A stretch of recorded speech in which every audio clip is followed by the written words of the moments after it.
सभी शिक्षक शिक्षिकाओं और अभिभावकों को मेरा प्रणाम। एक समस्या है जो मुझे लगा कि सबके साथ शेयर करूं।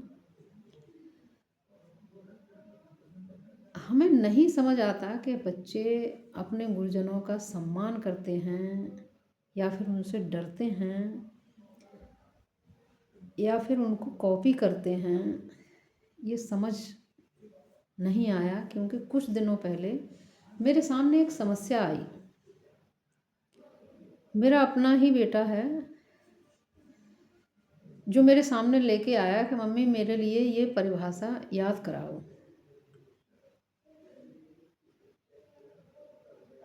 प्रश्न होता है भाषा क्या होती है। तो भाषा वो है जिसके द्वारा हम अपने विचार एक दूसरे के सामने प्रकट करते हैं। अब शब्दों का हेरफेर हो सकता है, ये सही बात है। कोई किसी शब्द का प्रयोग करता है, किसी की भाषा उन शब्दों को व्यक्त करने के लिए अच्छी भी हो सकती है या किसी के पास सीमित शब्द हैं और शब्द इधर से उधर हो भी सकते हैं। जरूरी नहीं है कि परिभाषा जैसी हमने याद की है हम वैसी ही लिखें। अब भाषा पे बात चली है तो यह कि भाषा अपने विचारों को व्यक्त करने का एक साधन मात्र है। अब या फिर हम इसमें यह भी कह सकते हैं कि हम अपनी अभिव्यक्ति के लिए जिस साधन का प्रयोग करते हैं वो भाषा है। बस शब्दों का ही तो हेरफेर है। अब बच्चों का क्या होता है कि हमने उन्हें कुछ भी लिखवाया तो वो उसे रटते हैं। एक भी शब्द इधर से उधर ना हो जाए इसके लिए वो डरते हैं कि नहीं, जैसा हमें लिखवाया गया है हम वैसा ही पढ़ेंगे और वैसा ही याद करेंगे और वैसा ही परीक्षा में लिखेंगे भी, नहीं तो हमारे मार्क्स कम आएंगे।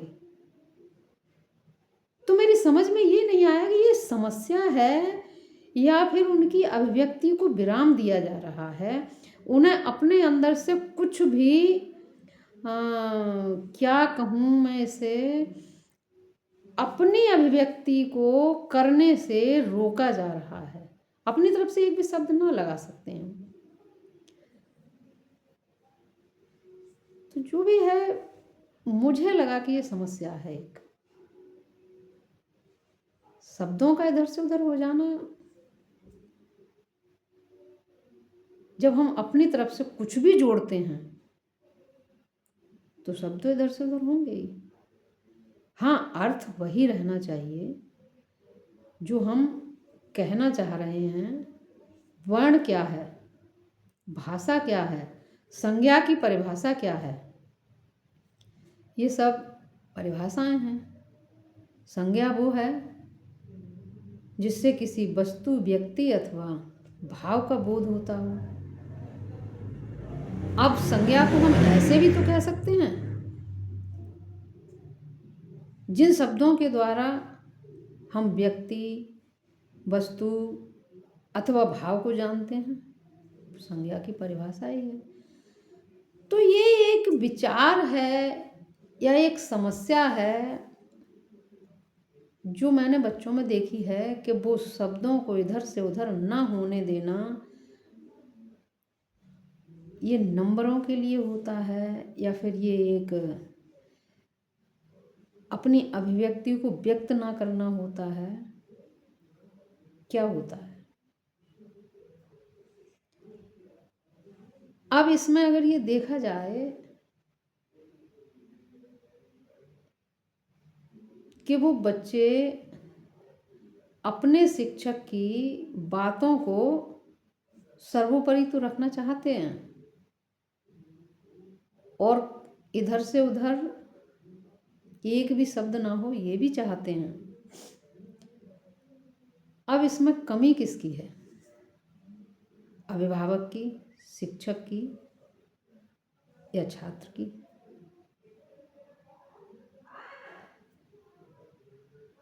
और ये समस्या क्या है?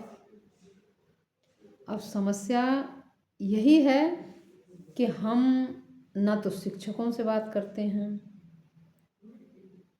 स्कूल जाते हैं, कॉपी देखते हैं बच्चों की और बस, हाँ, 100 में से 95 नंबर आ गए, बहुत अच्छा है।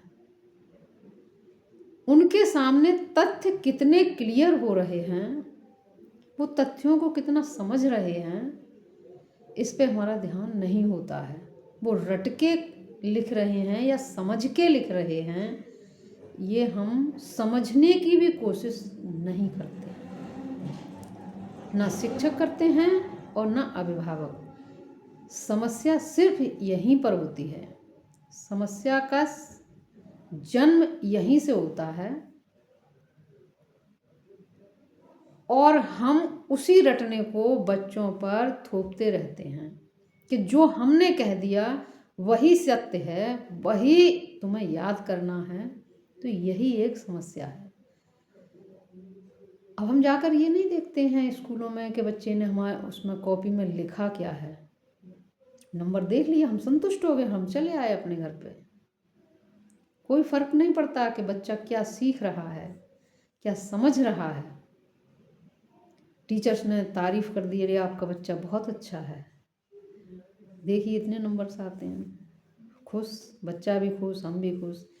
लेकिन ये समस्या दिन पर दिन बढ़ती ही चली जाती है। बच्चा रटता रहता है और समझने की कोशिश नहीं करता है।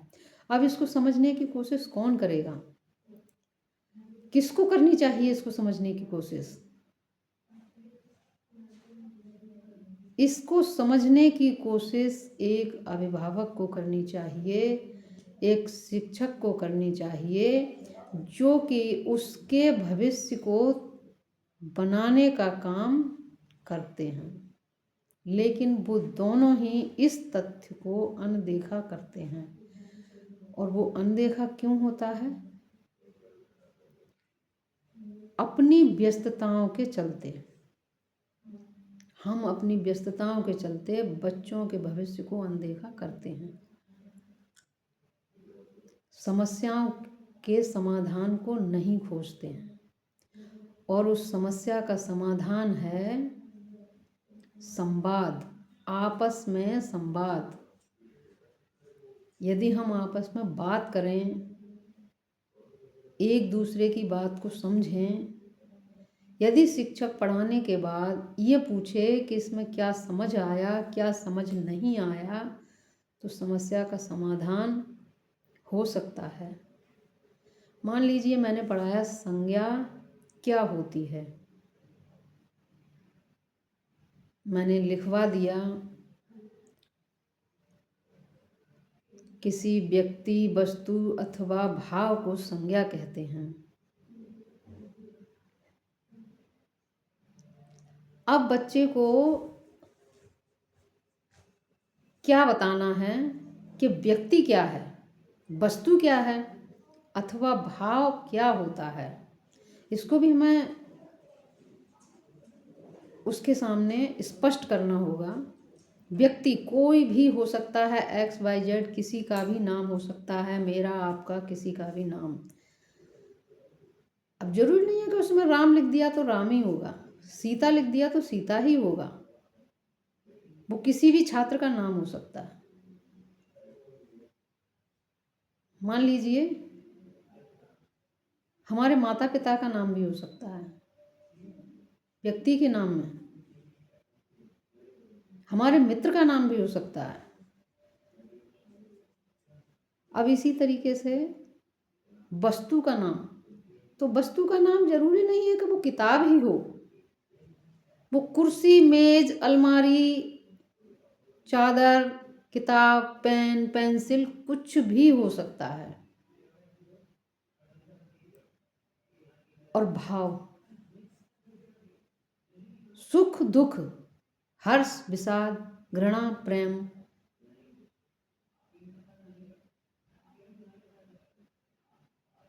कुछ भी हो सकता है। सारे तथ्य उसके सामने स्पष्ट करने होंगे हमें। जरूरी नहीं है कि वो बस इतना ही पढ़ के समझ जाएगा, इतना ही बोल के समझ जाएगा कि हमने बता दिया कि व्यक्ति, वस्तु अथवा भाव को संज्ञा कहते हैं। यदि हमने सिर्फ इतना पढ़ाया तो वो बस उसी में उलझा रहेगा, व्यक्ति, वस्तु अथवा भाव।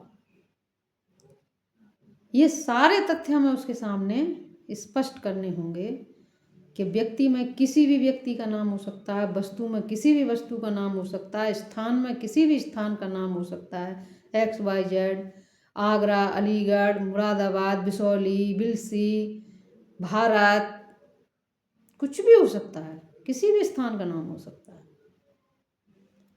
तो हम बच्चों के साथ ज़्यादा से ज़्यादा बात करें, और अभिभावक घर पे जब बच्चा स्कूल से आए तो उनसे पूछें कि आज स्कूल में क्या पढ़ाया गया,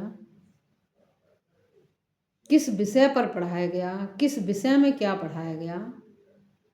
तो हो सकता है इस समस्या का समाधान हो, और उसे अपनी भाषा में बोलने को कहें। अपनी भाषा, उसकी रटी हुई भाषा नहीं, उन शब्दों को अपने अंदर से निकलवाने की कोशिश करें जो उसके अपने शब्द हों। ज़्यादा से ज़्यादा बोलें उसके साथ, जिससे उसकी शब्दावली बढ़े और समस्या का समाधान हो। बस आज इतना ही।